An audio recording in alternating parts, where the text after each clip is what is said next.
hemos ido anunciando estos últimos días, vamos a tener ahora durante unas semanas un estudio acerca de la palabra del Señor.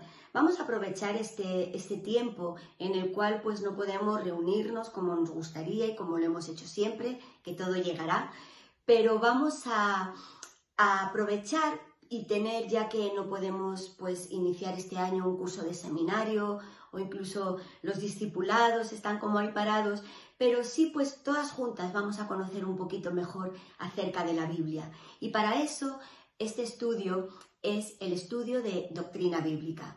¿Qué significa doctrina? Pues mirad, doctrina significa enseñanza o instrucción. Entonces, cuando nos referimos a la doctrina bíblica, nos estamos refiriendo al conocimiento de esas verdades fundamentales que encontramos en la palabra del Señor, las cuales son importantísimas que cada hijo de Dios conozcamos. ¿Por qué es tan importante conocer una doctrina, conocer las doctrinas que encontramos en la Biblia? Pues mirad, yo lo resumiría en 3 puntos. Primero, es importante para conocer todas las enseñanzas que se encuentran en la palabra de Dios.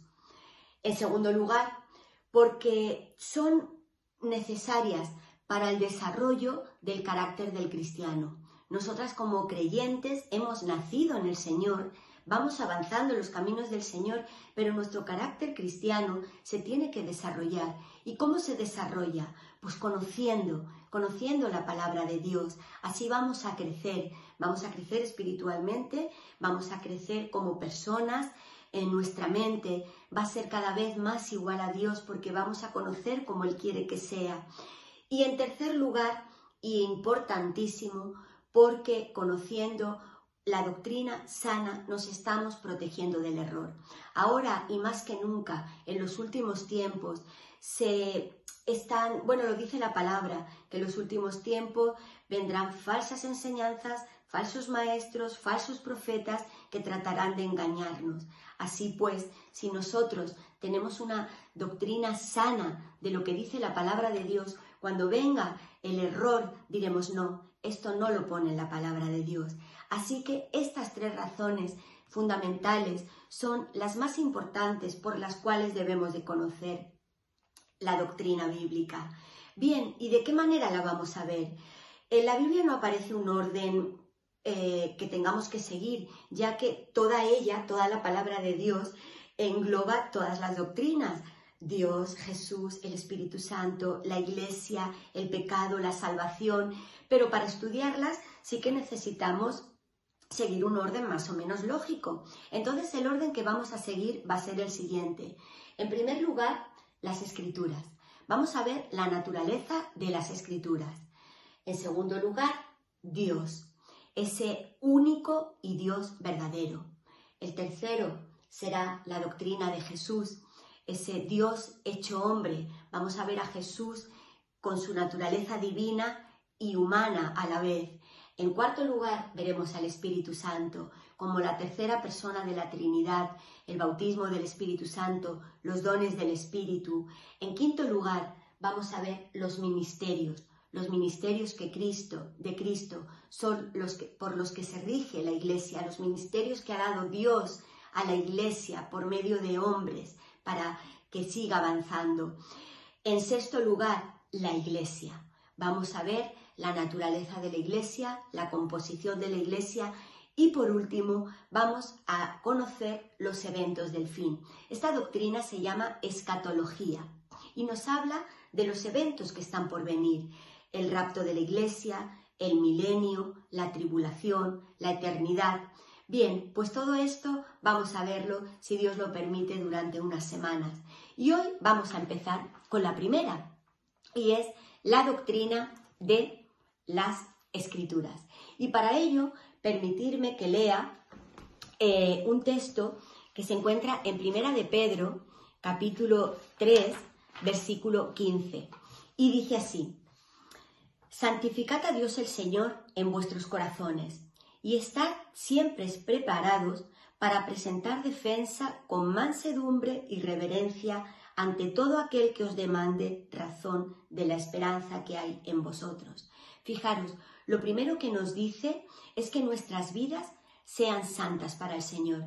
Mirar, de nada nos serviría conocer toda la doctrina en profundidad o ser grandes teólogas si nuestras vidas no están en santidad. Por eso, lo primero que nos dice, santificad al Señor en vuestros corazones. Pero una vez y nuestras vidas están teniendo esa santidad progresiva en la que debemos de andar todo creyente, pues dice, estad siempre preparados para presentar defensa de la razón de nuestra fe. Y es que, ¿cómo vamos a poder testificar? ¿Cómo vamos a poder defender lo que Dios nos ha enseñado si no la conocemos? La mejor manera de poder usar algo o defender algo es conociéndolo. Así que vamos hoy a ocuparnos de conocer las Sagradas Escrituras. Pues las Sagradas Escrituras son la fuente de la cual extraemos todas las verdades acerca de Dios, acerca de la naturaleza de Dios, acerca de su voluntad, de sus mandamientos, de su creación. Todo eso lo extraemos de las Escrituras. Son la palabra de Dios escrita para que nosotras hoy y a lo largo de la historia todos hayamos podido y podamos conocer todas estas verdades increíbles que solamente Dios nos ha querido revelar por medio de ellas. Mirad, las Escrituras son inspiradas. Han sido inspiradas por Dios. ¿Qué significa ser inspirado? Inspirado es que sale del mismo aliento de Dios. Cuando Dios crea al hombre, Dios lo crea de barro y luego dice que sopla en su nariz aliento de vida. Ese aliento que le dio vida al hombre es el mismo aliento que escribió las Sagradas Escrituras, el Espíritu Santo, utilizando a hombres que escribieron, pero salieron todas del aliento de Dios. Así que las Escrituras han sido inspiradas por Dios, pero han sido escritas por los hombres.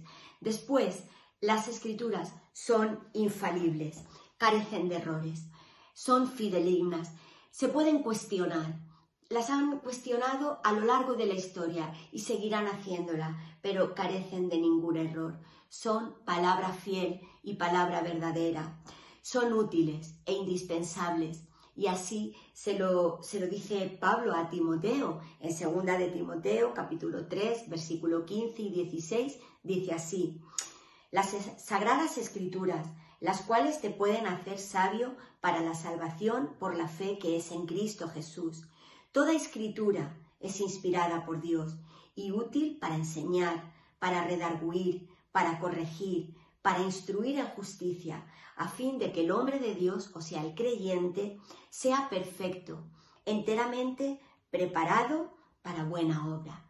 Vemos cómo la palabra de Dios, por medio de ella nos revela el camino para encontrar la salvación y en ella encontramos la utilidad para todas las cosas. Entonces, resumiendo, la palabra de Dios es inspirada por Dios, la Biblia es infalible, la Biblia es útil e indispensable y hay evidencias para poder defender la existencia y la veracidad de la palabra de Dios.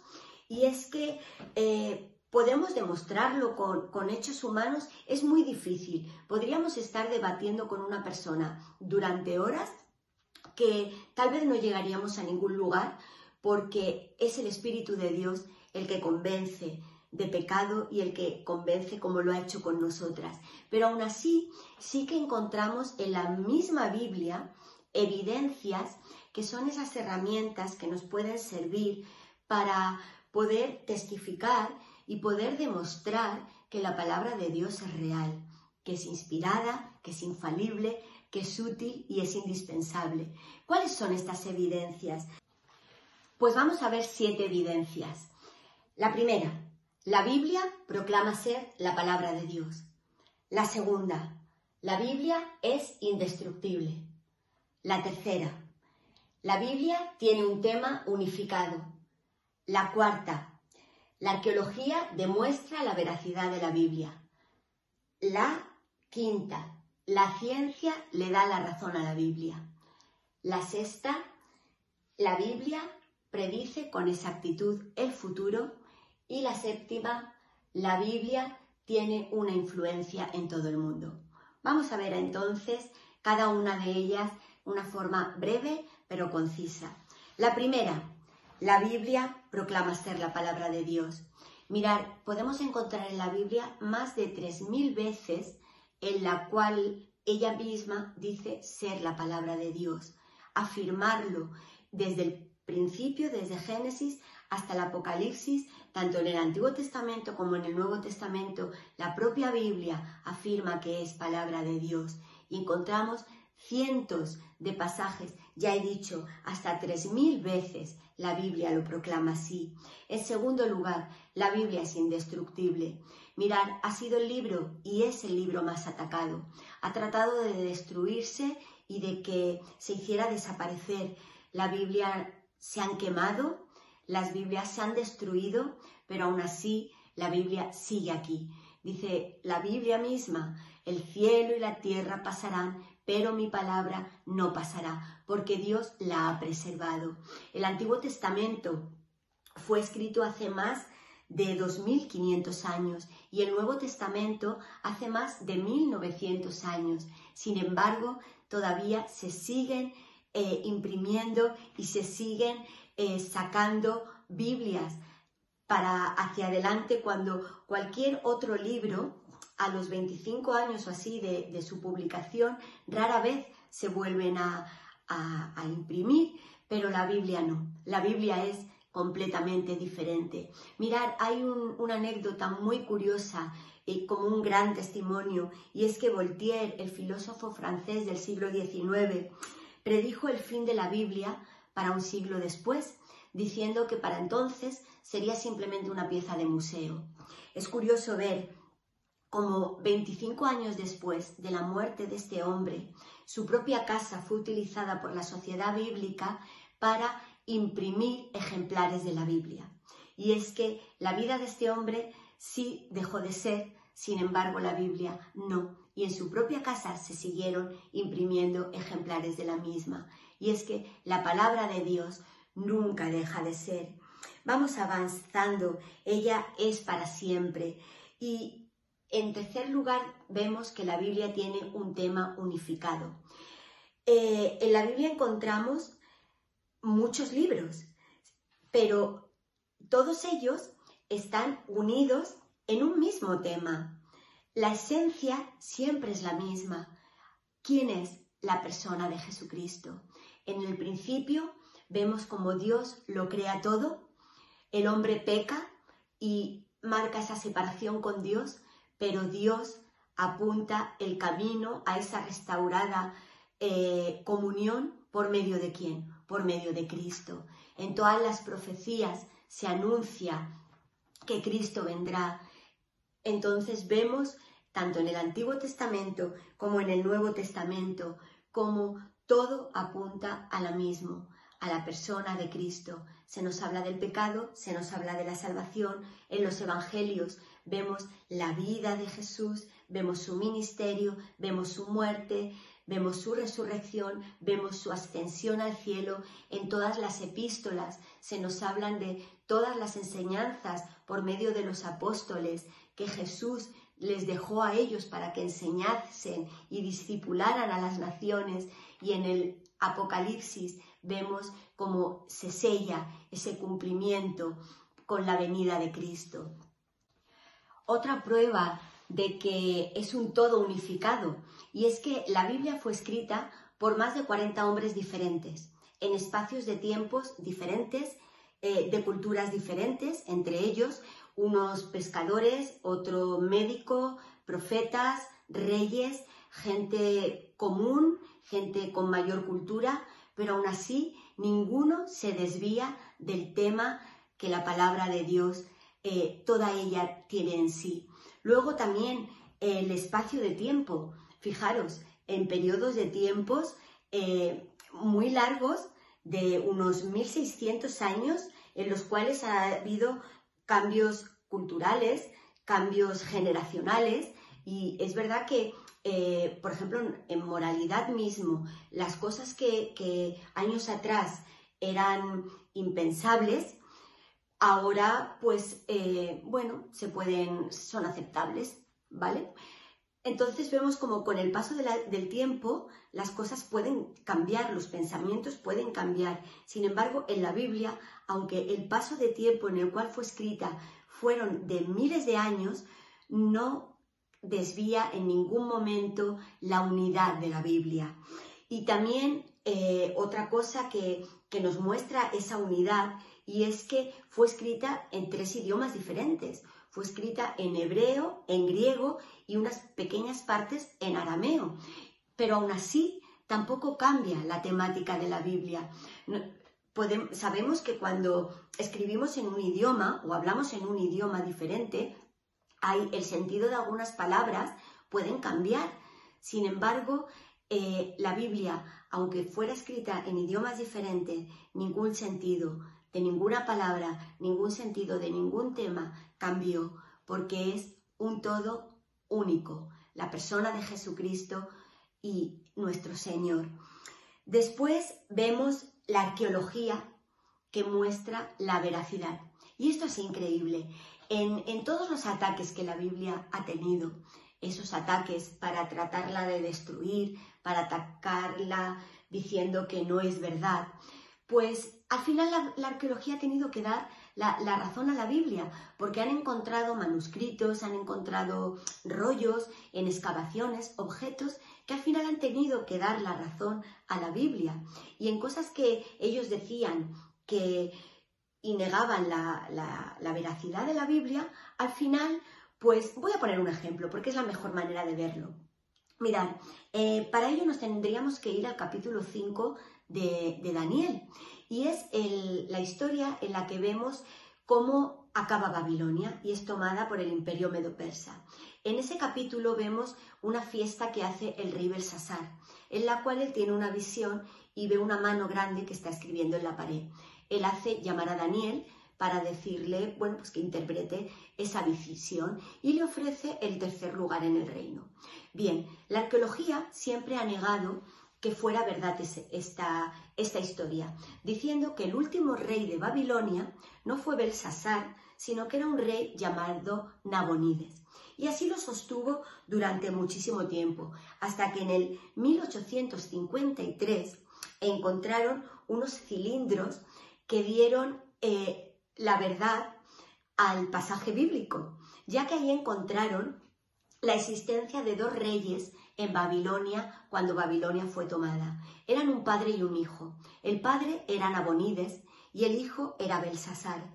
En el momento en que Babilonia fue tomada, Nabonides se encontraba en Arabia en un viaje pues, de negocios o de cualquier cosa. El hecho es que cuando Babilonia fue tomada, el que se encontraba en el reino era Belsasar. Así que los arqueólogos tuvieron que decir, el relato bíblico es verdad. Y por eso es que el rey Belsasar a Daniel le ofrece el 3er lugar en el reino, ya que el primero y segundo eran Belsasar y Nabonides, y el tercero es el que fue para Daniel. Entonces, como esto podríamos ver muchos más, pero vamos a pasar al siguiente punto. La ciencia también le da la razón a la Biblia. Mirar en cosas tan simples ahora para nosotras, como por ejemplo que la Tierra es redonda. Y es que, hasta que Cristóbal Colón, en un viaje que quiso encontrar una ruta más corta hacia la India, y así encontró pues el otro continente, pues se pensaba que en el horizonte, en esa raya final del mar, ahí se acababa la Tierra era plana. Pero la Biblia, desde siempre, había afirmado lo contrario. Mirad, en Proverbios 8:27 dice, cuando formaba los cielos, ahí estaba yo, cuando trazaba el círculo sobre la faz del abismo. Fijaros, ya en el libro de Proverbios, el Señor estaba mostrando que la tierra era redonda.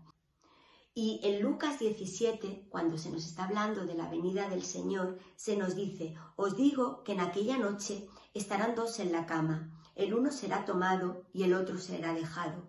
2 mujeres estarán moliendo juntas, la una será tomada y la otra será dejada. 2 estarán en el campo, el uno será tomado y el otro será dejado. Si nos fijamos aquí, lo que nos está mostrando es que en un lado de la tierra están durmiendo, mientras que en el otro lado están trabajando, porque en uno es de día y en el otro es de noche. Al final, la ciencia también tiene que dar la razón a lo que la Biblia había apuntado y afirmado hacía cientos de años antes. Otra de las pruebas, George Washington estuvo enfermo y siguiendo pues, los métodos de la época, le pusieron sanguijuelas para extraerle la sangre que estaba enferma. Bueno, lo único que consiguieron es que este hombre muriera, cuando la Biblia ya en el libro de Deuteronomio afirmaba que la vida del hombre está en la sangre. Entonces, ¿cómo no vamos a creer que la Biblia es verdad si hasta los más estudiosos, los arqueólogos, los científicos han tenido que darle la razón? Bien, la Biblia predice con exactitud el futuro. Esta es la siguiente evidencia. No hay profecía en la palabra de Dios que no haya sido cumplida con exactitud. Vemos profecías acerca de Cristo que se han hecho en el Antiguo Testamento y en el Nuevo Testamento se han cumplido exactamente igual.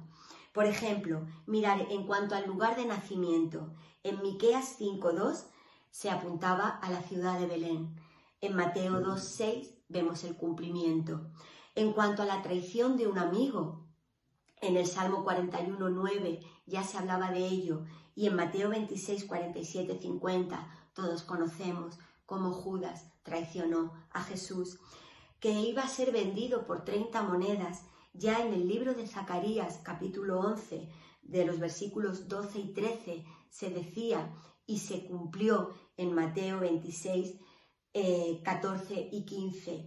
En cuanto a la resurrección, en el Salmo 16, 9-11 se habla de la resurrección de Cristo, y en Hechos 2, 27, 31 podemos ver cómo esto ocurrió y se verifica. Y estos pasajes son solamente un ejemplo de los muchos que vemos de cosas que se dijeron que iban a pasar, y luego en el Nuevo Testamento vemos como exactamente como Dios dijo, todo aquello pasó. Y la Biblia ha sido una influencia en el mundo, y lo es inspirando obras de arte, inspirando la literatura, la música, la cultura, la arquitectura, pero sobre todo cambiando y transformando la vida de los hombres.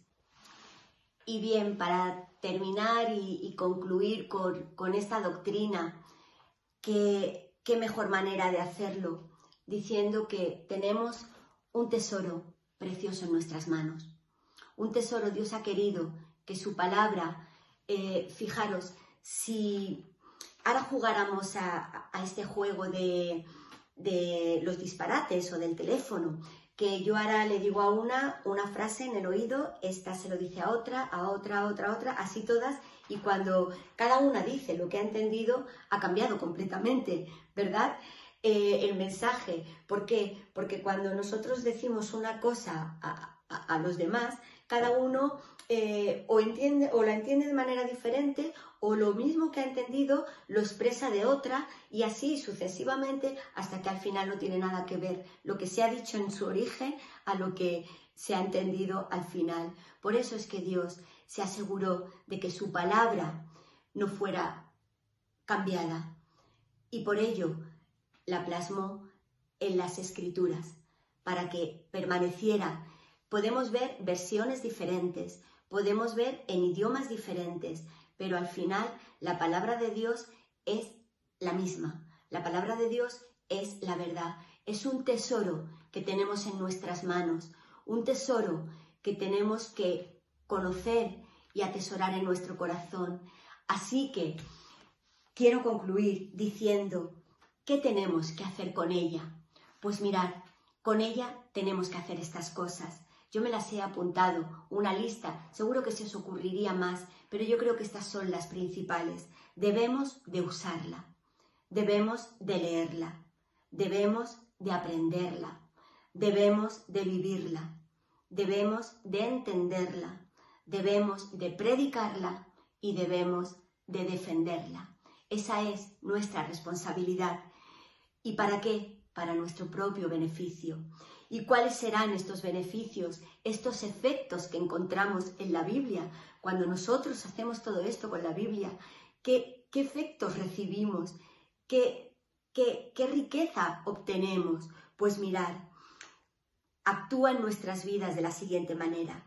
La Biblia nos sustenta, nos guía, ordena los pasos, produce gozo, fortalece, edifica, consuela, ilumina, limpia y convierte el alma, corrige lo malo y confirma lo bueno.